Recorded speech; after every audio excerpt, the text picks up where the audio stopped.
Good morning, Aqua Life! May good news ako, lalo na sa mga matagal na naghihintay ng saltwater cycle tank setup. Meron na tayong ready for release. 7 gallons siya, sakto talaga kung nakatira ka sa condo, may office table, may lobby, o may maliit na store na gusto mong magkaroon ng eye-catching display.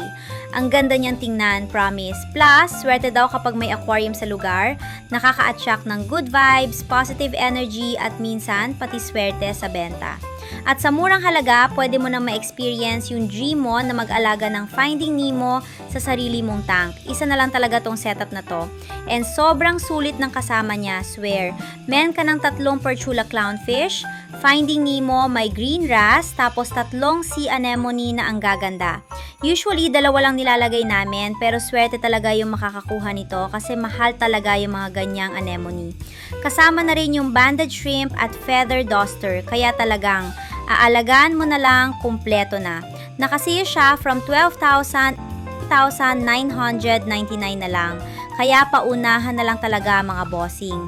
Pwede flight na din siyang kasama at syempre meron dibo guide na kasama para hindi kayo malito sa pag-aalaga.